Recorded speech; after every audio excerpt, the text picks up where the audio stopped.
자, 심화이론 과정 7번째 시간 진행해서 돌아가겠습니다. 자, 여러분 교재는 515페이지예요. 515페이지 펴놓으시고 칠판 잠깐 보시기 바라겠습니다. 자, 저희들이 지난 시간에 원가법에서 말씀을 드렸죠. 자, 원가법이라는 것은 먼저 최조달 원가를 산정하는 겁니다. 최조달 원가를 산정하고 감액할 요인이 있으면 빼주겠다는 이야기야. 감가 누객을 빼주겠다. 그래서 적산 가액을 산정하는 평가 방법이다 할 수 있겠죠. 이때 최조달 원가에서 감액할 있으면 빼주겠다. 그래서 가액을 적정화 시키겠다는 이야기. 이 과정을 뭐랍니까? 감가 수정이란다. 이렇게 표현합니다. 결국 원가법이라는 것은 최조달 원가를 먼저 산정하고 감가 수정이라는 과정을 거쳐서 적산 가액을 산정한다. 이렇게 보시면 되겠죠. 따라서 원가법의 큰 테마는 두 가지죠. 원가법에서 적산 가액을 구하기 위해서는 먼저 최조달 원가를 구할 수 있어야 되겠지요. 그리고 감가 수정의 절차가 필요하다. 그래서 큰 테마는 최조달 원가 감가수정 두 가지라는 이야기예요. 우리 지난 시간에 최조달 원가 관련해서는 네 가지를 학습했습니다. 최조달 원가의 의의라든지 최조달 원가의 종류 그리고 산정한 기준, 산정 방법에 대해서 다 살펴드렸죠. 그래서 관련된 계산 문제까지 풀어드렸습니다. 다음은 감가수정에 대해서 말씀을 좀 드리는데 감가수정은 5가지를 우리가 학습한다 생각하시고 먼저 감가수정의 자, 다음은 감액할 요인들이겠죠. 감가 요인들에 대해서. 다음은 건물의 내용 연수에 대해서. 다음은 감가수정하는 방법이 있겠죠. 방법. 그리고 회계상 용어인 감가상각과 비교하는 부분이 있다. 그래서 5가지를 학습한다 생각하시고 하나씩 살펴보도록 하겠습니다. 자, 먼저 감가수정의 의의입니다. 자, 이미 우리가 여러 차례 이야기를 했습니다. 자, 최조달 원가를 먼저 구하는 거죠. 여기서 감액할 요인이 있으면 빼주겠다. 그래서 기준 시점에서 가액을 적정화 시키겠다. 이 과정을 우리가 감가수정이란다라는 겁니다. 그럼 뭐 때문에 감가수정이 필요할 것인가? 자, 우리가 최조달 원가를 산정했습니다. 근데 최조달 원가는 항상 어느 점을 기준한다 했어요? 기준 시점을 기준한다. 그래서 기준 시점에서 표현적인 신축 원가가 되는 것이다. 라는 거죠. 사실 여기 보세요. 우리가 지난 시간에 말씀드린 사례가 되겠는데 이 사례는 신축, 즉 준공으로부터 10년이 경과된 건물이에요. 그 10년이 경과된 건물이면 최조달 원가는 기준 시점, 이걸 기준해서 산정한다는 이야기예요. 그럼 어때? 자, 준공으로부터 기준시까지 10년의 경우가 됐죠? 10년의 경우만큼 건물에 어때? 가치 하락분이 있을 것이다. 그럼 좀 가치 하락분을 빼줘야 되겠지요. 인류에서 감가수정 과정이 필요하다. 이렇게 생각하시면 되겠습니다. 됐습니다. 그래서 감가수정을 한마디로 한다면 기준 시점에서 대상의 가액을 적정하는 작업이다. 이렇게 표현할 수 있겠지요. 그럼 자, 여러분 교재 한번 봅시다. 편과로 1번 감가수정의 의의다 소개되고 있는데 동그라미 1번 보세요. 감가수정이란 대상 물건에 대한 최조달 원가를 감액할 요인이 있는 경우지요. 물리적, 기능적, 경제적 감가 등을 고려하여 그에 해당 금액을 최조달 원가에서 공제한다는. 자, 보세요. 감액할 요인이 있으면 어디서입니까? 최조달 원가에서. 최조달 원가에서 공제 빼주는 것이다. 이야기죠? 그럼 최조달 원가에서 공제 빼주는 것이다. 생각하시면 됐을 때 조심하세요. 취득 원가에서 빼준 겁니까? 아니에요. 최조달 원가에서 빼준다라는 겁니다. 그래서 이분도 또 조심하셔야 되겠죠. 공제하여 이분도 조심하세요. 자, 우리 시험은 이걸 말 바꾸고 있어요. 자, 최조달 원가에서 가산하여 이런 표현했다니. 가산은 어때? 더해주는 거죠. 잘못됐죠? 최조달 원가에서 빼주니까 뭡니까? 공제한다. 이렇게 보시면 되겠어요. 결국 두 가지 용어를 조심하셔야 됩니다. 어디에서? 최조달 원가에서 어떻게 공제한다라는 겁니다. 자, 이렇게 기준 시점에서 대상의 가액을 적정하는 작업을 우리가 감가수정이란다 할 수 있겠죠. 그래서 감가수정을 한마디로 뺀다면 기준 시점에 있어서 대상 물건의 가액을 어때? 적정하는 작업이다. 이렇게 생각하시면 되겠습니다. 다음은 동그라미 2번 봅시다. 자, 감가수정은 대상우산의 시장가치를 구하기 위한 것이다. 사실 감정표현 규칙이 있죠. 규칙에서 원칙적으로 구하는 건 뭡니까? 시장가치죠. 물론 예외적으로 시장가치 이외의 가치도 구할 수 있지만 원칙적으로 구하는 것은 시장가치다. 이렇게 생각하시면 되겠어요. 그래서 이것은 감가수정도 시장가치를 구하기 위한 것이지요. 그래서 기업 회계 준수하는 법률 규정과는 상관없이 시간이 경감에 따라서 건물에 실제로 가치가 하락한 있겠죠? 건물이 실제로 하락 가치를 추계하여 감가 수정한다. 그리고 이 사람 되면 신축 즉 준공으로부터 기준까지 몇 년 경우가 있어요? 10년 경우가 있죠? 10년이 경과한 만큼 건물의 가치가 어때? 하락한 있죠? 건물의 가치가 실제로 하락한 만큼을 어때? 추계해서 감가 수정한다. 이렇게 보시면 되어서 기업 회계 준수는 법률 규정 하등이 관련이 없다. 시간이 경과에 따라 건물에 실질적으로 하락한 가치를 추계하여 감가 수정하게 된다. 이런 정도로 간단히 의의는 이해하시면 되겠습니다. 자, 다음은 516페이지 봅시다. 516페이지는 두 번째 평가 2번이죠. 감가 요인이다. 소개드릴 때 감가 요인이라는 것은 결국 이제 가치를 떨어뜨린 요인이죠. 그래서 감액해야 될 요인이다. 이렇게 생각하시면 되겠어요. 이 같은 감가 요인도 크게 세 가지가 있습니다. 자, 물리적 감가 요인이라는 게 있고, 물리적 감가 요인이라는 게 있어요. 다음은 기능적 감가 요인, 그리고 경제적 감가 요인 등이 있다. 이렇게 보시면 되겠습니다. 그래서 이제 첫 번째로 한번 보세요. 첫 번째 보시면 감가 수정에서 감가 요인은 일반적으로 물리적, 기능적, 경제적 감가 요인 등으로 구분할 수 있다. 이처럼 물리적 감가 요인, 기능적 감가 요인, 경제적 감가 요인 등으로 구분할 수가 있다는 겁니다. 다음 질문 봅시다.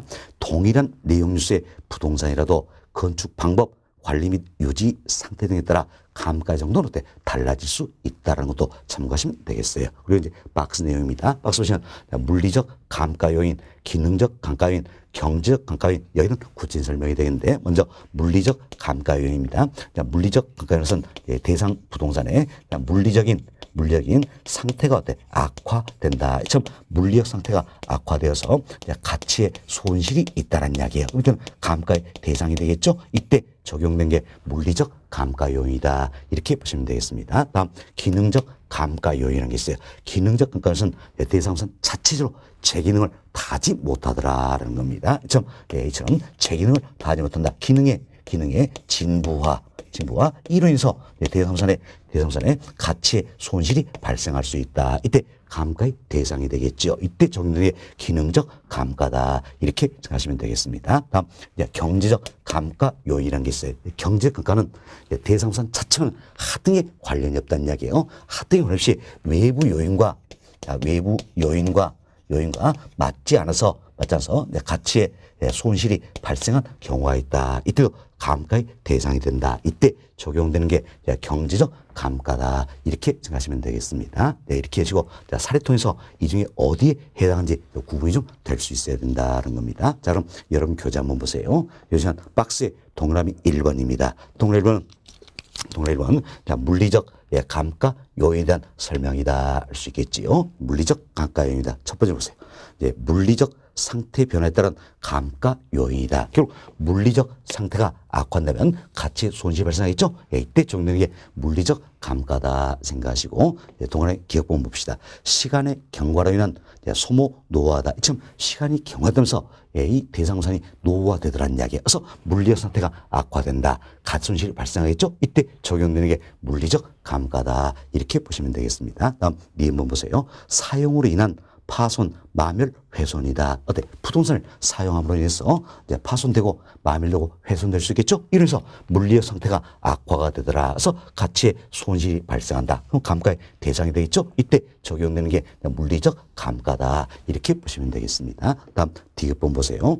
자연재해입니다. 자, 이래서 태풍이나 지진, 이 같은 자연재해 등으로 인해서 우발적인 손상이 발생하더라는 이야기예요. 자, 보세요. 태풍 이로 인해서, 지진 이로 인해서 벽돌 깨졌습니다. 손상이 발생했죠? 이로 인해서 물리적 상태가 악화되더라. 그래서 가치의 손실이 발생한다냐. 그럼 감가의 대상이 되겠죠? 이때 적용되는 게 물리적 감가다. 이렇게 보시면 되겠어요. 그래서 이제 물리적 감가 요인으로서 대표로 세 가지를 말씀드렸습니다. 시간의 경과로 인한 소모 노화가 있지요. 다음 사용으로 인한 파손, 마멸, 훼손 등이 있다. 다음 자연 재해 등으로 인한 우발적인 손상 등이 있다. 이들이 모두 물리적 감가 요인에 해당되는 것이다. 이렇게 생각하시면 되겠습니다. 다음 동그라미 2번 봅시다. 동그라미 2번은 기능적 감가 요인이다. 속인데 기능적 감가는 첫 번째 보세요.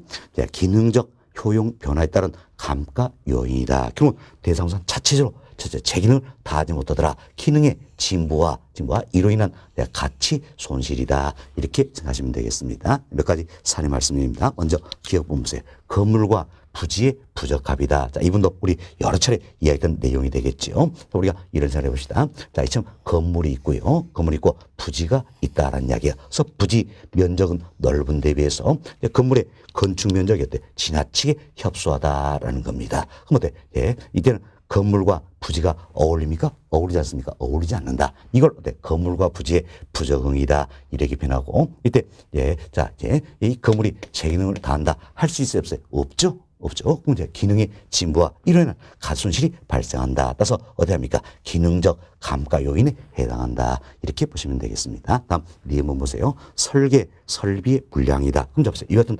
대상부산에 설계 또는 설비의 불량이 있다는 이야기. 이래서 대상부산 자체적으로 제 기능을 다한다. 할 수 있어요? 없어요? 없죠? 없죠. 따라서 또 이제 기능의 진보로 인한 가손실이 발생했다 할 수 있겠지요. 기능적 감가에 해당이 된다. 이렇게 보시면 되겠어요. 다음 주 봅시다. 설비의 부족 과잉이다. 그럼 설비의 부족이다. 과소설비죠. 설비의 과잉이다. 설비가 넘쳤다는 얘기예요. 초과 설비다 할 수 있겠죠. 지금 대상부산에 설비가 넘쳐나거나 부족하다. 이때도 대상부산 자체적으로 제 기능을 다한다. 할 수 있어요? 없어요? 없다. 그래서 기능의 진보로 인한 가손실이 발생하게 된다. 이도 기능적 감가에 해당이 된다. 이렇게 보시면 되겠습니다. 다음 디귿번의 중간쯤 보세요. 형식의 구식화 나와 있죠. 이 건물에 형식이 지나치게 구식화됐다는 이래서 이 건물 자체로 제 기능을 다한다. 할 수 있어요? 없어요? 없다는 겁니다. 그래서 기능의 진보로 인한 가손실이 발생한다 할 수 있겠죠. 기능적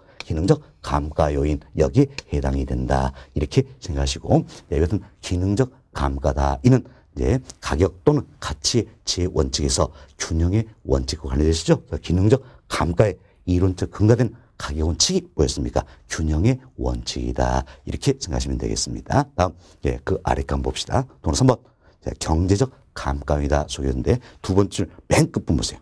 맨 끝 보시면 대상부산 자체와는 관계없는 외부적 요인에 의한 가치손실이다 속여져 있죠. 그래서 외부 요인과 맞지 않아서 가치의 손실이 있는 경우 이때가 바로 뭡니까? 경제적 감가다. 이렇게 생각하시면 되겠습니다. 그럼 우리가 이런 예를 한번 들어봅시다. 이 같은 이제 대상 부동산이 있다는 이야기예요. 평가의 대상이 된 부동산이죠. 여튼 대상 부동산은 임대용이라는 이야기. 임대용 부동산이다라는 겁니다. 그럼 처음 임대용 부동산이다라는 건데 이 대상 속해 있는 이 지역이 쇠퇴하더라는 이야기예요. 이 지역이 쇠퇴해서 임대가 안 되더라는 이야기예요. 그럼 이 지역이 쇠퇴해서 임대가 안 되더라. 그래서 가치 손실이 발생한다 할 수 있겠지요. 그럼 보세요. 이 지역이 쇠퇴했다는 이야기는 대상부산 자체의 문제입니까? 외부 요인입니까? 외부 요인이죠. 그럼 외부 요인에서 여기서 임대가 안 되더라는 이야기예요. 그럼 대상부산의 가치가 하락한다 할 수 있겠죠. 그래서 외부 요인에 의한 가치 손실이 바로 뭡니까? 경제적 감가 요인이다 생각하시면 됐죠. 그래서 기억번 인근적의 쇠퇴.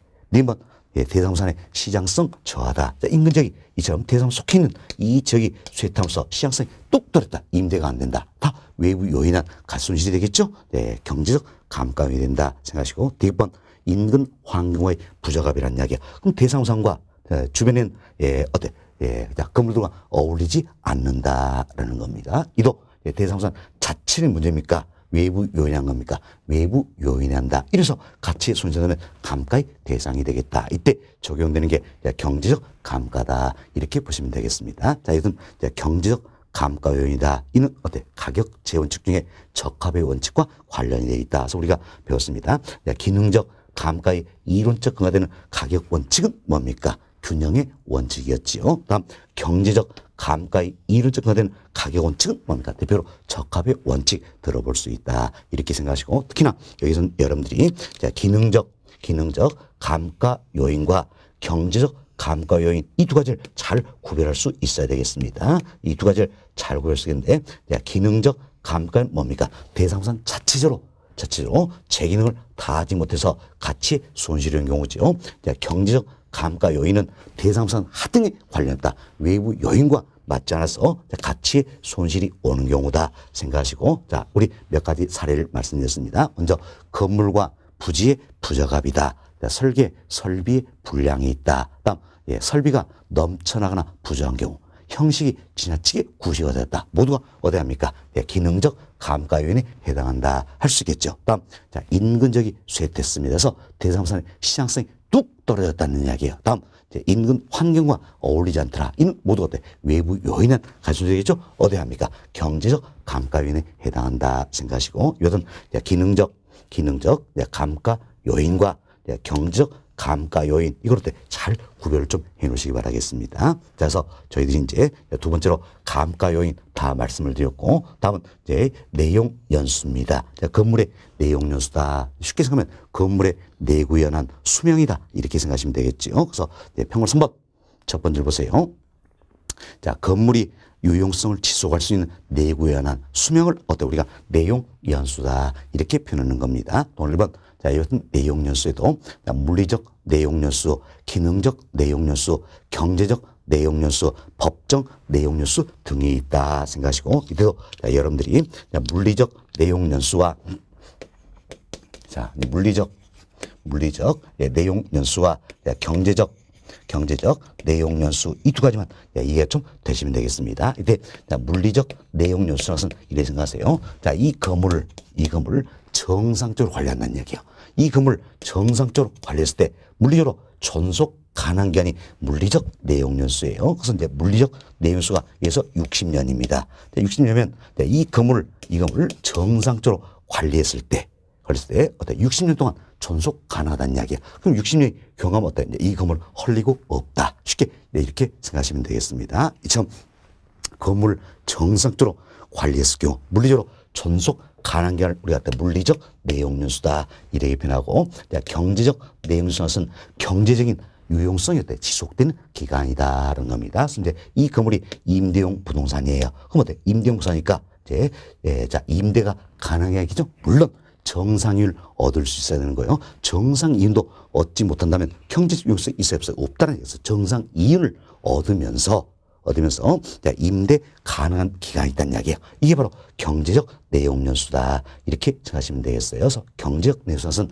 결국 경제적인 유용성이 지속되는 기간을 말한다는 겁니다. 그래서 경제적 내용 연수는, 자, 이 사례 보세요. 이 사례니까 물리적 내용 연수가 예를 들어서 60년이라는 이야기예요. 그럼 어때? 60년 경과돼 버리면 이 건물 헐리고 없겠죠? 임대가 됩니까? 안 되겠죠? 안 된다. 그래서 경제적 내용 연수는 어때? 물리적 내용 연수 이보다 길 수가 없다. 아무리 길어야 물리적 내용 연수가 같겠죠? 60년이다. 그렇지만 60년이 가까워지면 가갈수록 누가 돌려고 합니까? 안 합니까? 안 하겠죠? 임대 안 되더라는 이야기예요. 그래서 경제적 내용 연수는 물리적 내용 연수보다 길 수가 없더라. 아무리 길어야 60년 같겠죠? 근데 일반적으로 이보다 더 짧다 생각하시고, 예를 들어서 50년이다. 이렇게 우리가 생각해 보자라는 겁니다. 이처럼 경제적 내용 연수는 물리적 내용 연수를 초과할 수 없다는 얘기예요. 물리적 내용 연수 범위 내에 존속한다. 우리가 감가를 해야 되겠죠. 그 감가를 하도록 어때? 60년 만에 떨어버려야 될까요? 자, 임대 가능한 게 아닌 50년 만에 다 떨어버려야 될까요? 그렇죠. 임대 가능한 게 아닌 50년 만에 다 떨어버려야 된다는 얘기에서 감가수 중에서 중시한 내용 연수는 뭡니까? 경제적 내용 연수가 되겠다. 잘 기하세요. 자, 감가수 중에서 중시하는 내용 연수는 물리적 내용 연수입니까? 경제적 내용 연수입니까? 그렇죠. 경제적 내용 연수다. 이렇게 잘 기하시면 되겠습니다. 됐습니다. 그래서 여러분 교재 보시면 동그라 2번 경제적 내용 연수는 물리적 내용 연수다. 그 기간이 길 수가 없다라는 이야기예요. 결국 경제적 내용 연수는 물리적 내용 연수 범위 내 존속하게 된다. 이렇게 생각하시고, 동그라 3번 감정평가에서는 물리적 내용 연수다. 경제적 내용 연수가 더욱 중시된다. 뭘 중시한다 했어요? 경제적 내용 연수 를 더 중시하게 된다. 이렇게 생각하시면 돼요. 잘 기하세요. 감정 평가에서 중시하는 건 뭡니까? 경제적 내용 연수다. 이렇게 생각하시면 되겠습니다. 다음 동그라 4번. 건물의 내용 연수는 관리자의 태도라든지 시공 상태, 입지 요건 및 관리 방법 등에 따라 달라진다 할 수 있겠지요. 됐습니다. 자, 이렇게 해서 저희들이 이제 내용 연수 이분을 설명을 드렸습니다. 다음 이제 네 번째로 감가수하는 방법에서 말씀드린 이분이 조금 까다로운 부분이에요. 잘 이해하셔야 됩니다. 자, 감가수는 방법이 있다는 겁니다. 자, 먼저 우리가 이래서 합시다. 자, 감정평가 실무 기준이다. 이 지침서가 있어요. 자, 감정평가 실무 기준 여기에 온다면 먼저 경제적 내용수를 기준합니다. 지금 경제적 자, 내용 연수를 경제적 내용수를 기준해서 감가수는 방법들이 있다는 겁니다. 사실 우리 조금 전에 말씀드렸죠. 감정평가에서는 내용연수 뭘 중시한다 그랬어요. 경제적 내용연수 이걸 중시한다 그랬죠. 그래서 경제적 내용연수 기준에서 감가수는 방법이 있습니다. 크게 세 가지가 있죠. 먼저 정액법이라는 게 있습니다. 정액법. 다음은 정율법이라는 게 있어요. 그리고 상환기금법이다. 자, 여기 보세요. 정액법, 정률법, 상환기금법. 이 세 가지는 모두가 어떻습니까? 경제적 내용수를 기준으로. 자, 법적 내용수 아니에요. 물리적 내용수 아니죠.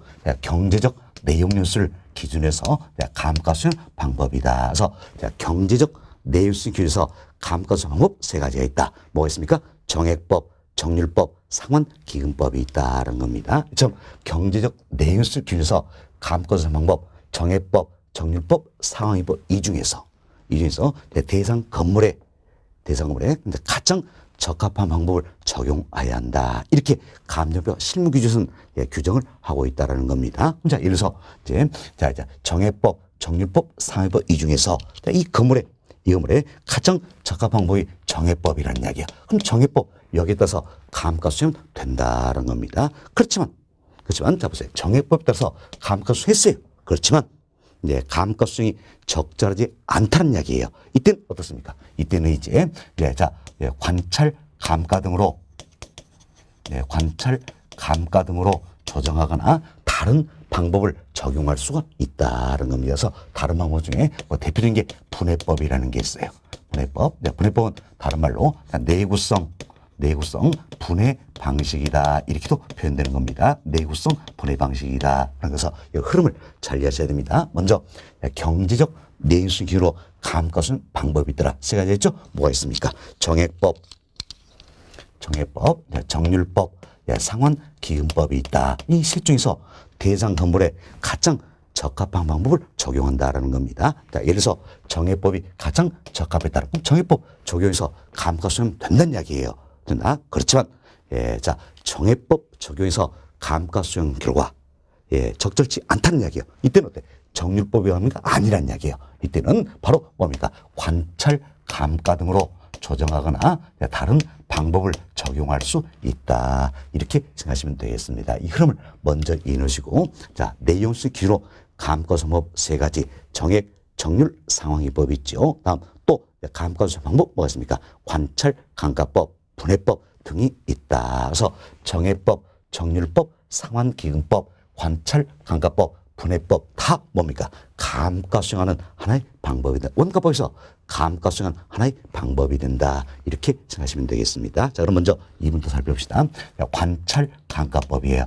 관찰 감가법에서는 평가사가, 감정평가사가 직접 관찰해서 감가 요인을 찾아내는 방법이다. 이처럼 직접 관찰해서 감가 요인을 찾아내야 되는 아주 세부적으로 관찰할 수 있다. 이것은 장점은 있다는 이야기예요. 그렇지만 평가사의 주관이 지나치게 개입될 수 있다. 그래서 관찰 감가법은 지나치게 주관적이다. 이것은 단점이 있다라고 보시면 되겠습니다. 다음 분해법이라는 게 있어요. 분해법은 여러분 이 생각하세요. 분해한다는 이야기예요. 뭘 분해합니까? 감가 요인을 분해하겠다는 이야기예요. 감가 요인을 분해하겠다. 자, 예를 들어서 우리가 물리적 감가 요인이 있죠. 다음 기능적 감가 요인이 있다. 다음은 경제적 감가 요인이 있다는 이야기예요. 감가 요인을 분해한다는 이야기예요. 그래서 항목 있는 대로 나열합니다. 자, 물리적 감가 요인도 항목을 있는 대로 100개도 좋다는 이야기예요. 나열하고, 기능적 감가 요인도 있는 대로 항목을 나열하고, 경제적 감가 요인도 항목을 있는 대로 나열합니다. 나열하고 여기서 해당되는 것만 찾는다는 이야기예요. 해당되는 것만. 자, 이제 이분들이 해당이 되더라는 이야기예요.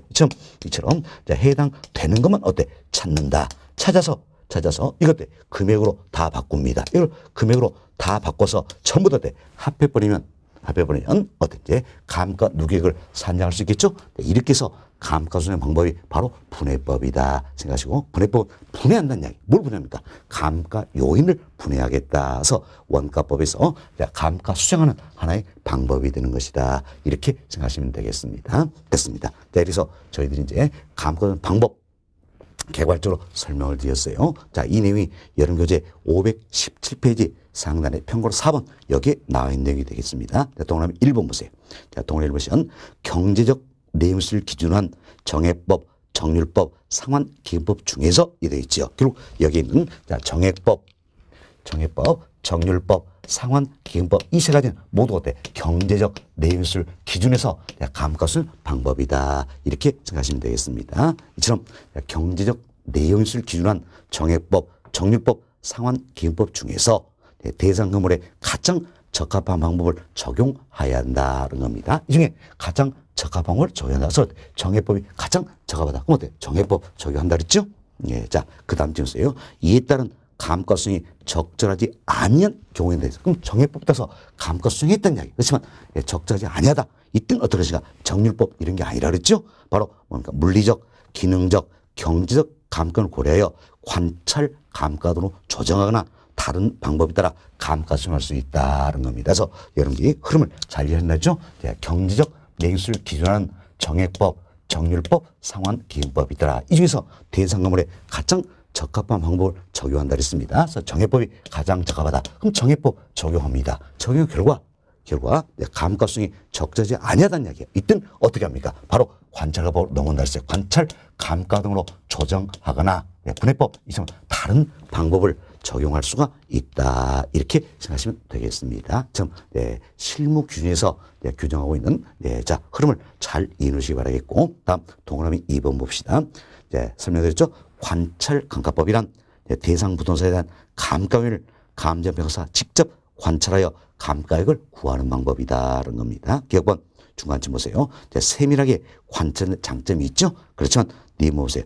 감정평가사가 직접 관찰하여 감가액을 판정함으로 지나치게 주관적이다. 참 지나치게 주관적인 단점이 있다. 이렇게 생각하시면 되겠습니다. 다음 동그라미 3번 봅시다. 3번 분해법이다. 소개인데 분해법은 다른 말로 어때? 내구성 분해 방식이다. 이렇게도 표현했습니다.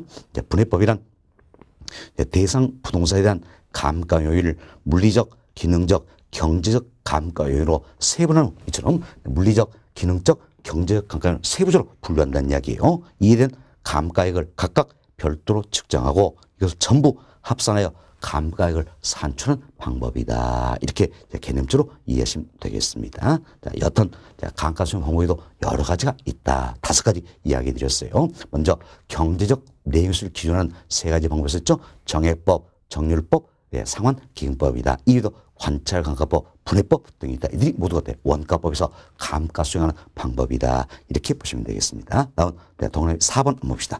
동그라미 4번은 같은 부동산 평가에서의 감가 수행할지라도 그것의 구체 내용은 감가 수행 방법에 따라 서로 달라진다. 자, 동일한 부동산일자도 정액법을 적용하느냐, 정율법을 적용하느냐 여기 따라서 구체인 내용은 어때? 서로 달라질 수도 있다. 이렇게 보시면 되겠습니다. 내시고 다음은 편거로 5번이에요. 편거로 5번 이 내용입니다. 자, 경제적 내용 뉴스를 기준으로 어때? 참 경제적 내용 뉴스 기준으로 감가수행 방법이 있다. 여기는 더 구체적인 설명이다. 이렇게 생각하시면 되겠어요. 그래서 경제적 내용 뉴스 기준으로 감가수행 방법 대표 3가지 있었죠. 정액법, 정률법, 상환기금법이다. 이분 살펴보도록 하겠습니다. 먼저 정액법입니다. 자, 정액법은 이래서 생각하세요. 정액이에요. 액이 일정하다. 이렇게 생각합니다. 이때 액은 뭡니까? 매년의 감가액이다. 이렇게 생각하시면 그래서 정액법은 매년의 감가액이 일정한 방법이다. 이렇게 보시면 되겠네요. 이에 비해서 정율법이라는 게 있어요. 정율법은 율이 일정하다는 이야기야. 율이 일정해서 매년에 감가율이 일정한 방법이다라는 겁니다. 그래서 잘 비교하셔야 됩니다. 그래서 정액법은 매년에 감가액이 감가액이 일정한 방법이죠. 반면 정률법은 매년의 감가율이 일정한 방법이다. 그래서 우리가 정액법, 정률법 이 두 가지를 비교를 해보자라는 이야기예요. 정액법, 정률법 이 두 가지를 비교하는데 매년마다 1,000만 원씩 감가하겠다. 그래서 매년마다 1,000만 원. 매년의 감가액이 일정한 뭡니까? 정액법이 되겠다는 이야기예요. 다음 매년마다 10%씩 감가하겠다는 이야기예요. 10% 이처럼 매년의 감가율이 일정합니다. 이게 뭡니까? 정율법이 된다. 이렇게 비교하시면 되겠습니다. 이때 정율법은요. 정율법은 매년에 뭐가 일정합니까? 감가율이 일정하죠. 감가율이 일정하기 때문에 매년에 감가액에는 차이가 있다는 이야기에서 매년의 감가액은 첫 해가 가장 크다는 이야기예요. 왜? 잔존가치가 높기 때문에 첫 해가 가장 크다는 겁니다. 그리고 매년의 감가액은 해가 갈수록 체감하는 형태가 된다는 겁니다. 잘 보세요. 정율법이라는 것은 매년의 감가율이 일정하죠. 매년의 감가율이 일정하기 때문에 매년의 감가액에는 차이가 있다라는 겁니다. 자, 따라서 매년 감가액은 첫 해가 어때? 첫 해가 가장 크다라는 이야기. 왜? 잔존 가치가 높기 때문이죠. 그렇지만 해가 갈수록 매년의 감가액은 체감하는 형태다. 그래서 흔히 정률법은 어때? 체감 삼각법이다. 이렇게 표현하는 겁니다. 그때 정액법은 건물이나 구축물 등에 많이 활용이 되고요. 정액법은 어떤 예를 기계, 설비 이거 생각합시다. 기계나 설비 이 같은 경우에는 성능이 좋은 초기에 많이 감가 떨어버려야 되겠죠. 성능이 좋은 초기에 많이 떨어버린다라는 겁니다. 이때 활용되는 게 바로 정률법이다. 이렇게 생각하시면 되겠습니다. 다음 여기 보세요. 상환기금법이라는 게 있어요. 상환기금법도 매년에 감가액이 일정하다. 이건 정액법과 공통된 점이에요. 그렇지만 차이가 있습니다. 여기는 정액법과 정률법은 쌓여가는, 자 보세요. 매년마다 감가겠죠. 그럼 쌓여가는 감가 누계액이 있다는 이야기예요. 이 감가 누계액에 대한 이자를 고려치 않는 방법이에요. 그렇지만 상환기금법, 이 방법만큼은 매년마다 쌓여가는 감가 누계액이 재투자된다는 이야기예요. 그래서 이자를 발생시킨다는 겁니다. 복리 상당액의 이자를 발생시킨다라는 겁니다. 정액법이나 정률법은 쌓여가는 감가 누계에 대한 이자가 발생이 됩니까? 안 되죠. 그렇지만 상환기금법은 쌓여가는 감가 누계에 대한 이자를 고려하는 방법이다라는 겁니다. 그래서 이 이자를 고려해서 감가수는 방법이기 때문에 이 이자 여기에 해당되는 금액만큼은 감가할 필요 있어요, 없어요? 없다. 그 이야기예요. 없다. 그래서 우리도 정액법과 상환기금법을 이렇게 비교할 수 있겠습니다. 자, 이제 1차 연도에 정액법은 1,000만 원 감가를 합니다. 그럼 2차 연도 매년에 감가액이 일정하죠? 자, 정액법은 매년에 감가액이 일정하기 때문에 2차 연도 얼마입니까? 1,000만 원. 3차 연도 1,000만 원. 이렇게 해서 감가를 해 나간다는 이야기예요. 그렇지만 상환기금법이 있죠. 상환기금법은 쌓여가는 감가 누계에 대한 이자를 고려하겠다. 근데 이자를 고려하면서 매년 가까이 역시 일정하다는 이야기죠. 매년마다 900만 원씩 감가를 하겠다라는 이야기예요. 이렇게 해서 감가를 해 나가겠다는 겁니다. 그럼 결국 정액법과 차이가 있죠. 차이는 부분은 뭘로 충당하다? 이자로 충당한 것이다. 그래서 이처럼 상위법은 이자가 발생한다. 이걸 가정하기 때문에 이자에 해당하는 만큼은 감가할 필요 있어요, 없어요? 없죠. 따라서 정액법과 상환기금법의 매년의 감가액은 일정하다. 공통점이 있지만 매년의 감가의 크기는 차이가 있다는 이야기예요. 정액법보다는 상환기금법의 매년의 감가의 크기가 더 적다라는 이야기예요. 자, 정액법의 매년의 감가의 크기는 1,000만 원이었죠. 상위법은 이거 더 적다. 900만 원이다. 나머지는 뭘로 충당한다? 이자로 충당하는 개념이다. 이렇게 생각하시면 되겠습니다. 됐습니다. 자, 그럼 우리가 이제 경제적 내용 연술 기준으로 감가상각법 세 가지 구체로 살펴드렸어요. 정액법, 정률법, 상환기금법이다. 이제 개념적으로 이해를 좀 해놓으시고, 다음은 이제 정액법. 이게 이제 계산할 때 가장 간편한 방법이어서 정액법에 의해서 그래서 어떤 우리가 자 감가순일 수 있어야 된다라는 겁니다. 이제 계산 문제 대비되셔야 되겠지요. 항상 여러분들이 자 원가법에 의해서 적산가액을 구하기 위해서는 먼저 최대한 원가를 산정하는 거지요. 그래서 감액계를 있으면 빼주겠다. 감가상의 과정을 거치게 된다는 겁니다. 이때 감가상의 방법이 정액법이라는 이야기예요. 그럼 정액법은 매년에 감가액이 일정한 방법이다 할 수 있겠죠. 처음 매년에 감가액이 일정하기 때문에 매년에 감가액이 있다는 이야기예요. 감가액 여기다 몇 년 경과 있느냐? 경과 연수 이를 곱해주면 감가 누계액이 산정이 된다 할 수 있겠지요. 사실 매년에 감가액이 1,000만 원 이야기예요. 1,000만 원. 그럼 5년 경과가 있다면 1,000만 원에 5를 곱해버리면 어떻습니까?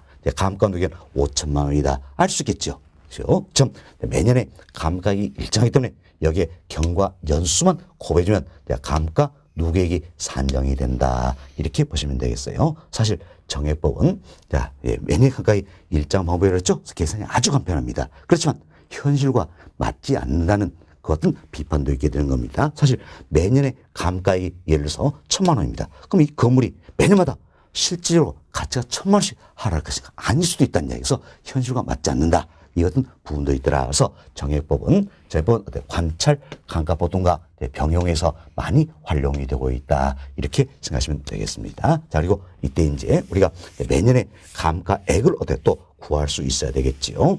자, 매년에 감가는 어떤 것인가? 감액결 총액이 있다는 이야기예요. 감액결 총액이 있다. 그럼 감액결 총액은 제달 원가에서 잔존가액을 빼준 값이 될 겁니다. 이때 잔존가액이라는 것은 내용수가 만료됐을 때 받을 수 있는 가액이에요. 자, 보세요. 건물의 내용수가 만료되었습니다. 그럼 건물을 철거하고 최소한 철근 나오겠죠. 철근 들이 팔고 내가 받을 수 있다는 이야기. 이것만큼은 감가할 필요가 있어요, 없어요? 없다라는 이야기예요. 없다서 제달 원가에서 잔존가액을 빼준 값이 결국 감액할 총액이 되겠다. 지금 감액할 총액을 경제적 내용 연수로 나눠주면 매년에 감가액을 산정할 수가 있다는 거면서 제달 원가에서 잔존가액을 빼준 값이 감액할 총액이 된다. 이걸 경제 내용수로 하면 매년에 감가액을 구하게 된다. 아시겠죠? 여튼 매년에 감가액 여기에 경관 연수를 곱해주면 감가 누계액을 산정을 하게 된다는 겁니다. 그래서 제달 원가에서 감가 누계액을 빼주면 적산가액을 구할 수 있다. 이렇게 보시면 되겠어요. 자, 이게 바로 이제 경제적 내용수를 기해서 감가하는 방법 중에서 정액법 여기는 내용이다 생각하시고 계산 문제는 우리 정액법 이것만 대비한다 이렇게 생각하시면 되겠습니다. 됐습니다. 자, 그럼 여름 교통에서 반복습 하시도록 하겠어요. 편가로 5번 봅시다. 편가 5번 시간 내용 연수한 감가 수용 방법이다 나와 있죠.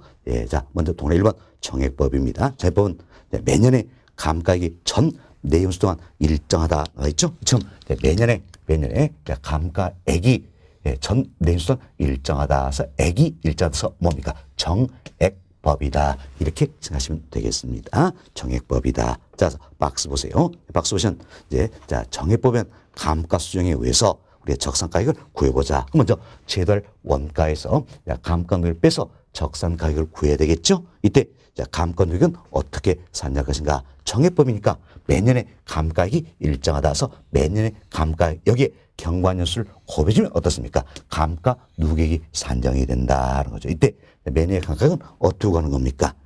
제달 원가에서 잔존가액을 빼준 값이 감액할 총액이 되겠고 지금 감액할 총액을 경제적 내용수로 나눠주면 매년의 감가액을 구할 수 있다. 여기에 경관연수를 곱해주면 감가 누계액이 산정이 된다. 이렇게 생각하시면 되겠습니다. 이제 박스에 나와 있는 내용이 되어 있고 다음 박스 아래 니은문 보세요.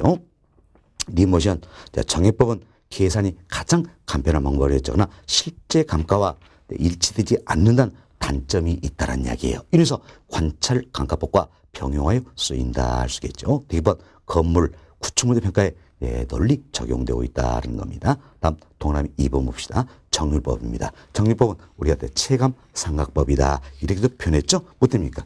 매년의 강가에 해가 갈수록 체감한다 이러면서 정률법을 체감 삼각법이다 이렇게도 표현했습니다. 자, 교재 봅시다. 정률법입니다.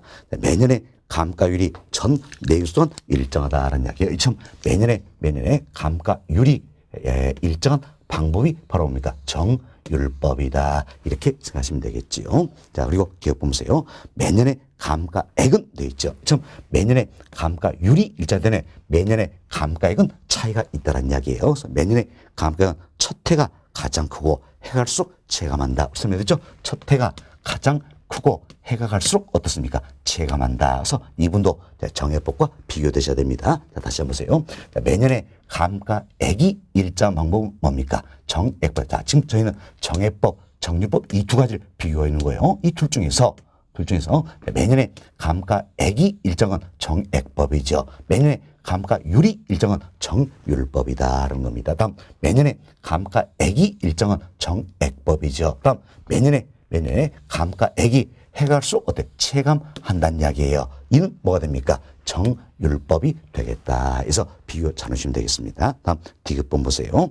중간쯤에 기계 설비 등이 많이 포함된 빌딩이라든지 기계 기구 등의 평가에 적용된다. 왜? 성능 초기에 많이 떨어버릴 수가 있어야 되겠죠. 예를 들어서 어떤지 첫해 매년가에 가장 크다 해서 체감한다 할 수 있는 정률법이 활용이 되고 있다. 이렇게 보시면 되겠습니다. 다음 동원의 3번 봅시다.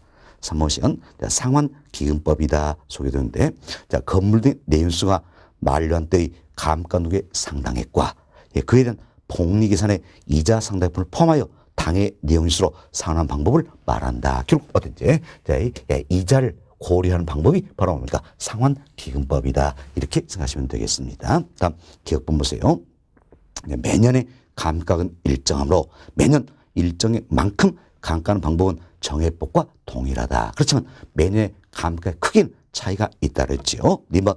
매년 감가액이 정액법의 감가액보다는 적다라는 이야기. 왜? 나머지는 뭘로 충당한다? 이자로 충당한다. 이렇게 생각하시면 되겠습니다. 자, 이렇게 해서 저희는 이제 경제적 내연수 기준으로 감가상법 세 가지를 말씀드렸어요. 정해법, 정률법, 상환기금법이다 말씀드렸고, 다음 이제 우측 페이지 연수 문제 같이 한번 또 풀어보도록 하겠습니다. 자, 연수 문제 한번 살펴봅시다. 자, 원가법에 의한 대상은 기준점의 감가 수령액은 결국 기준 시점에서 뭘 구하는 이야기야? 감가 누계액 또는 감가 수령액 이걸 구하라 그 이야기예요. 구하라. 그럼 참 원가법 관련되면 항상 우리는 그림을 이렇게 그리자 그랬지요. 그림 그리자. 그러면 이렇게 쓰면 되겠습니다. 여기가 뭡니까? 준공 시점이다. 자, 여기가 준공 또는 신축 시점이다라는 겁니다. 그리고 여기가 기준 시점이다. 그래서 준공으로부터 기준 시점이다. 그래서 그림 그리시면 훨씬 더 이야기 수월하다 그랬습니다. 자, 그럼 주인 조건만 우리가 봅시다. 준공 시점은 2009년 6월 30일이네요. 2009년 6월 30일이다. 다음 기준 시점은 2014년 6월 30일이다라는 겁니다. 우리가 이내로서 준공으로부터 기준 시점까지 몇 년 경과가 됐습니까? 5년 경과가 됐다는 걸 알 수 있다는 겁니다. 다음 디귿 보면서 기준점 제달 원가입니다. 자, 기준 시점, 기준점 여기서 제달 원가가 얼마입니까? 2억이다. 이렇게 주어졌죠. 항상 여러분들이 제달 원가는 어느 점을 기준으로 산정한다 했어요. 기준 시점을 기준으로 산정한다. 그래서 기준점에 제달 원가가 2억 원 주어져 있네요. 다음 1번 보세요. 경제적 내용수는 50년이다. 그럼 어때? 준공 시점으로부터 경제적 내용 연수가 총 몇 년이라는 이야기예요? 50년이다. 이런 의미가 되겠죠. 자, 경제적 내용수는 총 50년이라는 이야기. 50년에 현재 어때? 5년이 경과됐죠? 그럼 남은 내용수는 어때? 45년이다. 이런 의미가 되겠죠. 그래서 1번에 경제적 내용수 이렇게 표현되면 준공으로부터 전체 내용 연수가 몇 년입니까? 50년이다. 이렇게 생각하시면 되겠습니다. 그래서 경제 내용수는 50년이 되겠고, 다음 2번 감가 수령은 정액법에 의한다. 그럼 우리가 기준 시점에서 감가 수령액 또는 감가 누계액을 산정하는데 어떤 방법입니까? 정액법이다. 자, 그리고 그 다음 쪽에서 내용수 만료 시 잔존 가치율은 10% 나왔죠? 내용수 만료됐을 때 잔존 가치율 줄였을 때 잔가율이 이렇게 변합니다. 잔존 가치율이다. 그래서 잔가율 이게 얼마입니까? 10%가 되겠다. 그러면 여러분이 먼저 여기서 이 의미를 이해하세요. 잔가율이 즉 잔존 가치율이 10%란 이야기는 결국 제달 원가의 10%만큼은 내수 만료세 받을 수 있다는 이야기예요. 있다라는 겁니다. 따라서 자 잔가율이 10%라. 그럼 이만큼은 감가할 필요가 있어요, 없어요? 없다라는 겁니다. 없다. 이렇게 생각하시면 되겠습니다. 자, 이 같은 조건 하에서 우리가 감가 수정액을 산정을 해보자. 즉 감가 누계액을 산정해보자라는 어떤 방법? 지금 정액법이 있지요. 정액법은 매년에 감가액이 일정 방법이라 했어요. 지금 매년에 감가액이 일정이기 때문에 매년에 감가액에 대해 경과 연수만 고배전 감가 누계액, 감가 수정액을 구할 수가 있더라. 그럼 어때? 우리가 매년의 감가액을 먼저 구할 수 있죠? 매년의 감가액은 감액할 총액에서 총액을 경쟁수로 나눠주는 데서 그럼 감액할 총액은 뭡니까? 제달 원가에서 잔존 가액을 빼준 값이죠. 그럼 이제 이사를 해보세요. 그럼 제도원가는 얼마입니까? 기준점에 제도원가는 2억 원이다. 주어져 있죠. 그럼 2억 원.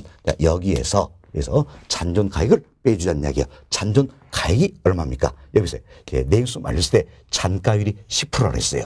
그럼 잔가율이 10%니까 이때 잔가율은 제달 원가의 10% 이런 의미죠. 그럼 제도원가 2억이 10%니까 때 2천만 원이 되겠죠? 2천만 원. 그럼 잔존 가액은 2천만 원이다. 이건 얘가 내용수 말렸을 때 받을 수 있는 거니까 감가할 필요 있다 없다? 없다는 얘기 없다. 결국 2억에서 2천만 원 빼준 얼마입니까? 1억 8천 이 자체가 어때? 감액할 총액이 되겠다. 그래서 1억 8천을 경제 내용수 총 몇 년입니까? 50년이죠? 50년. 50으로 나눠버리면 매년의 감가액이 산정이 된다라는 겁니다. 산정이 여기에 이제 경과연수를 곱해주면 어때? 감가 누계액을 즉 감가 수정액을 구할 수 있다라는 거죠. 이분도 우리가 계산을 조금 더 빨리 하셔서 이런 생각을 하세요. 우리만의 이 비법이 될 겁니다.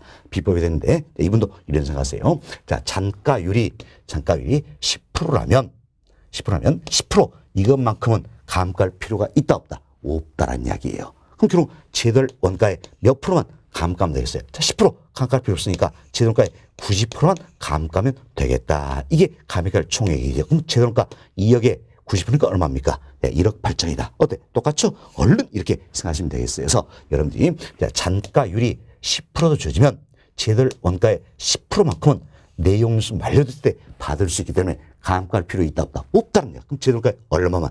90%만 감가하면 되겠다. 그래서 얼른 여러분들이 제달 원가의 90% 이걸 계산해 버린다는 이야기예요. 그럼 제달 원가 2억이니까 90% 얼마입니까? 자, 1억 8천이 되겠다. 그럼 결국 1억 8천을 이게 감액할 총액이죠. 1억 8천을 경제 내수 50으로 나눠주자는 이야기야. 그리고 여기 바로 어떤지 이게 매년의 감가액이 되기 때문에 이 값이 매년의 감가액이 되겠죠. 매년의 감가액이 되기 때문에 바로 여기에서 어때? 경과연수를 곱해버리자는 이야기야. 경과연수 몇 년입니까? 5년 경우겠죠. 5를 곱해버리면 감가 누계액이 산정이 된다 할 수 있겠죠. 이렇게 요리를 키면 굉장히 또 빨리 볼 수 있다. 자, 그럼 계산해 봅시다. 자, 1억 8천. 자, 나누기 50이 되겠지요. 곱하기 어때? 바로 5 하면 되겠네요. 그럼 얼마 나옵니까? 자, 이렇게 사시면 1,800만 원이 나온다 할 수 있겠죠. 그래서 주어진 조건을 고려했을 때 기준점에서 감가수정의 감가 누계는 얼마입니까? 1,800만 원이 된다. 이래서 아주 쉽게 우리가 구할 수 있다 생각하시면 되겠습니다. 자, 답은 몇 번입니까? 2번이 되겠죠? 1,800만 원.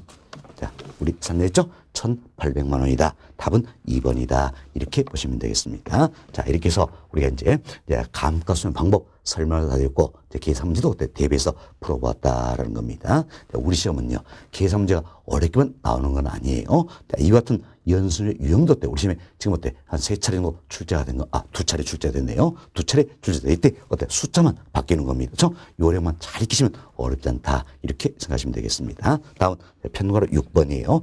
편가로 6번은 감가상각과 비교하는 내용이다. 그래서 감가수정과 감가상각을 비교하는 부분이다. 이분도 우리 시험에서 과거에 좀 출제가 됐는데 최근은 출제 빈도가 좀 낮습니다. 그렇지만 과거에 좀 출제가 되었어요. 출제는 항상 말 바꾸기예요. 말 바꾸기니까 여러분들이 감가상각 비교한 내용도 감가수정만 정확히 이해하시면 전혀 어려움 없이 말이 바뀌다 안 바뀌다 우리 찾을 수가 있다는 이야기예요. 먼저 봅시다. 감가수정은요. 감가수정은 감정평가상 용어가 되겠죠. 이에 비해서 감가상각은요. 회계상 용어가 되겠습니다. 자, 그리고 동그라미 이번에 목적이 있지요. 감가수정은요. 수정은 기준 현재 대상우산의 시장가치를 구하는 것이 목적이다. 결국 기준 시점에서 대상 물건의 가액을 어때 적정하는 게 목적이다 할 수 있겠죠. 그래서 우리가 감가수정의 의의를 설명해서 감가수정을 한마디로 표현하면 뭡니까? 기준 시점에 있어서 대상의 가액을 어때 적정하는 작업이다. 이렇게 표현했죠. 결국 기준 시점에 있어서 대상의 가액을 적정하는 것이 목적이다. 이 입에서 감가상각은 회계상 용어인 감가상각은 이제 비용 배분이라든지 자본의 회수 등의 목적이 있다. 이렇게 생각하시면 되겠습니다. 다음 감가수정은요. 어디서 감가수정하는 겁니까? 자, 제달 원가에서 감가수정한다 할 수 있겠죠. 제달 원가에서 감가수정하고 경제적 내용수를 중시한다는 겁니다. 이 입에서 감가상각이라는 것은 취득 원가를 기준하는 겁니다. 취득가 즉 취득 가격을 기준한다. 또한 법정 내용수를 기준으로 하는 겁니다. 기준한다. 생각하시면 되겠어요. 자, 다음 토너 5번 관찰감가법 인정 여부가 되는데 어때? 감가수정에서는 자, 감정평가상 용어인 감가수정에서는 어때? 이참 관찰감가법 인정하고 있지요. 그렇지만 회계상 용어인 감가상각에서는 관찰감법 인정하지 않는다는 이야기예요. 왜? 회계상 용어인 감가상각은 법률적, 법정 내용 뉴스를 기출한다는 이야기예요. 그 법에 정인 내용수로 무조건 따라버리면 되기 때문에 관찰가 할 필요 있다 없다는 이야기 인정하지 않는다 이렇게 생각하시면 되겠습니다. 그래서 우리 이제 감가수정과 감가상각 비교를 다 해드렸어요. 비교를 다 해드렸는데 자 우리 시험은 출제했던 말 바꾸기 때문에 여러분이 감가수정에 대해서 정확히 이야기하시면 된다는 겁니다. 자, 감가수정은 감정평가상 용어죠. 감정평가상 용어로서 기준 시점에 있어서 대상물의 가액으로 적정하는 작업이다 할 수 있겠죠. 그리고 기준 현재 대상우산의 시장가치를 구하는 것이 목적이다라는 겁니다. 또한 감가수정은 뭘 기출합니까? 제달 원가를 기출하다. 그럼 제달 원가에서 감가수정한 거예요. 자, 내용수 뭘 중시합니까? 경제적 내용수를 중시한다. 그리고 감가수정에서는 관찰 감가법을 인정하고 있다. 이렇게만 생각하세요. 우리가 이 부분을 보신다면 충분히 이분도 이해할 수 있는 부분입니다. 자, 감가수정은 제달 원가에서 하는 것이다. 경제적 내용수를 중시한다. 관찰법을 인정한다. 이것만 잘 이해하시면 크게 어려움이 없는 것 같은 부분이 되겠습니다. 됐습니다. 자, 이렇게 해서 저희들이 이제 감가수정 관련해서 설명을 다 드렸네요. 감가수정 관련해서 먼저 말씀드렸죠. 다음 감액할 요인들, 감가 요인들에서 이야기 드렸고 내용 연수 그리고 감가수정 방법, 다음 감가상각과 비교 여기까지 설명을 다 드렸습니다. 여기서 원가법의 큰 테마를 쓰는 두 가지 제달 원가와 감가수정에서 다 말씀을 드렸어요. 여하튼 원가법이라는 것은 제달 원가를 먼저 산정하고 감가수정의 과정을 거쳐서 적산가액을 산정하는 것이다. 이렇게 생각하시면 되겠습니다. 자, 이제 519페이지 하단 보세요. 이것은 원가법의 장단점 몇 가지 말씀을 드립니다. 먼저 편골 1번 장점이네요. 건물, 구축물, 기계장치 등 재생산에 가능한 삼각자산에 유용하다. 자, 보세요. 원가법 적용하기 위해서는 어때? 이처럼 제달 원가를 우리가 산정할 수 있어야 되겠죠? 결국은 재생산이 가능해야 된다. 좀 재생산에 가능한 삼각자산에 유용한 방법이다 할 수 있겠죠? 재생에 가능한 삼각자산에는 원가법이 적용이 된다라는 겁니다. 다음 동그라미 3번 보세요. 학교나 공공건물 등 거래사를 수입이 어려운 공인용 부동평가에도 적용이 가능하다는데 사실 어떤지 학교나 공공건물이다. 이것은 공인용 부동산은 거래된 사례가 거의 없겠죠. 좀 사례가 없다 보니까 거래사례법법 적용이 어렵다는 이야기예요. 또 이들은 금전적으로 나에게 수익을 제공이 또 아니죠. 수익성 없는 부동산이에요. 좀 수익성이 없다 보니까 수익환원법 적용도 곤란하다. 그럼 사례가 없어서 거래사례법 적용이 곤란하고 수익성이 없어서 수익환원법 적용이 곤란하다. 그렇지만 학교나 공공물 이었던 공인부산도 재생산 가능한 삼각자산이라는 이야기예요. 그럼 원가법은 적용이 가능하다는 거죠. 그래서 사례가 없어서 거래자리비법 적용이 어렵다. 수익성이 없어 수익환원법 적용이 어렵다. 그렇지도 재생산이 가능한 삼각자산이면 원가법은 적용이 가능하지요. 이게 이제 원가법의 또 하나의 장점이 되는 것이다. 이렇게 생각하시면 되겠습니다. 다음 페이지 넘겨보세요. 넘겨보시면 평가의 2번 예, 토지와치 재생산이 불가한 자산은 적용하기가 곤란하다. 이게 치명적인 단점이라 그랬죠. 토지는 토지는 자 재생산이 됩니까 안 되죠? 제도원가를 구할 수가 없다라는 이야기예요. 그래서 원가법 적용이 된다 안 된다 안 된다 이렇게 생각하시면 되겠습니다. 그러나 예외적으로 조성재 매립지 이 같은 경우는 적용이 가능했다라는 겁니다. 다음 평으로 3번 봅시다. 적용 대상이에요. 건물이나 구축물 등 재생산 가능한 삼각자산이다. 이 점 건물이나 구축물 등 재생산 가능한 삼각자산의 원가법 적용이 된다 할 수 있겠지요. 다음 조성지 매립지 이 같은 경우는 예외적으로 적용 가능하다 그랬습니다. 다음 기계 기구라든지 선박 항공기 건설기계 선박 항공기 건설기계 이 같은 경우에도 원가법이 적용이 되고 있다. 이렇게 보시면 되겠습니다. 자, 이렇게 해서 저희들이 이제 원가법에 대해서는 다 말씀을 드렸어요. 다 말씀드렸어요. 그래서 자, 비용성의 원리에 따른 평가 방식이 뭡니까? 원가 방식이죠. 이때 가액을 산정의 원가법이다. 그래서 산정된 가액을 적산 또는 복성 가액이란다. 이분 설명 다 드렸고요. 다음 이제 원가 방식에서 임대를 산정하는 평가 방법이 있다. 이게 적산법이에요. 적산법은 여러분들이 세부적으로 이해하는 것보다 개념 정도만 잘 이해하시면 돼요. 우리 시험은 개념 이 부분만 묻고 최근에 묻고 있다. 그래서 개념 정도만 잘 이해하시면 되겠는데 먼저 우리가 이런 한번 생각을 해봅시다. 내가 10억을 가지고 있어요. 그럼 10억 가지고 정기금 가입할 수 있겠지요. 그런데 정기금 이율이 예를 들어서 연 3%라는 이야기예요. 연 3%면 어떻습니까? 이제 3천만 원이다 할 수 있겠죠. 예, 연 3%면 3천만 원이다라는 이야기. 그럼 내가 임대업을 하더라도 10억 가지고 임대업을 하더라도 3천만 정도는 내 호점에 들어와야지 임대업을 한다. 3천만도 내 호점에 안 들어오면 임대업 할 필요 있어요? 없죠? 정기금 가입하면 되겠다는 겁니다. 3천만 이건 내 호점에 들어와야 된다. 이렇게 이 원리를 우리가 활용을 이런 이야기예요. 이때 10억 이걸 뭐라 할 것인가? 우리가 기초 가액이다. 이렇게 표현하는 겁니다. 그래서 적산법에서 적산 임료를 산정해서 기초가 되는 가액이다. 그래서 기초 가액이다. 이렇게 표현합니다. 그리고 이때 3%는 정기금 이율이었죠? 정기금 이율의 기초가 되는 게 바로 기대 이율이다라는 겁니다. 그래서 기대이율은 정기금 산정에 있어서 기초가 된 이율이다 생각하시고 여튼 기초 가액의 기대이율을 고배줍니다. 그럼 자, 이 사람들은 예를 들어서 10억에 3% 고배준 것이다. 그 이야기죠. 이 분을 가려서 우리가 뭐랄 것인가 이 분을 그렇게 해서 기대 수익이다 이렇게 표현하는 겁니다. 기대 수익. 그럼 자, 이분만큼은 내 호점에 들어올 수가 있어야 되겠지요. 그러나 한번 생각해보세요. 임대업 하다 보면 여러 가지 경비가 발생한다는 이야기예요. 그때 소위된 여러 가지 경비를 필요 재경비다 이렇게 표현합니다. 필요 재경비다 이렇게 표현하는데 자, 우리 예를 들어서 10억에 3% 3천만 원이에요. 이거 받아서 필요 재경비 써버리면 차라리 정기금 가입이 훨씬 낫겠지요. 그럼 필요 재경비 이 분 임차인부터 받아서 쓰는 개념이다 생각하시면 돼요. 그럼 필요 재경비는 임차인부터 받아서 임대인 내가 쓰기 때문에 임대료에 포함이 돼야 되겠죠. 그 필요금을 더해 주는 것이다라는 겁니다. 그럼 우리 쉽게 생각합시다. 기초가액이 10억이에요. 기대율이 3%다. 그럼 기대 수익 3천만 원이죠. 여기에 필요금이 1천만 원이라면 이걸 더해 주니까 어떻습니까? 4천만 원이 되겠죠. 4천만 원이다. 이게 이제 적산법에서 산정된 적산 임대료 줄여서 적산 임료가 되는 것이다. 그럼 4천만 원 받아서 1천만 원 필요금 써버리면 내 호점은 얼마 들어옵니까? 3천만 원 들어온다. 이런 논리다 생각하시고 아주 쉽게 우리한테 이렇게 설명을 좀 드렸어요. 생각하시고 여러분들이 개념적으로만 이해하시면 되겠습니다.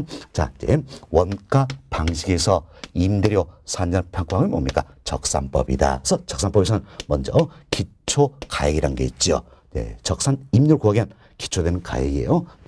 기초가액 여기에 기대 이율을 고배준다는 이야기예요. 그리고 필요 재경비를 더해서 자, 임대를 산정하다. 이때 산정된 임료를 적산 임료로 한다. 이렇게 생각하시면 되겠어요. 그래서 이 부분만 조심합시다. 적산법에서는 자, 기초가액에 뭘 곱해줍니까? 기대 이율 곱해준다. 기대이율 곱해준다 생각하시고, 다음 필요 재경비는 더해줍니까? 빼줍니까? 더해준다. 왜?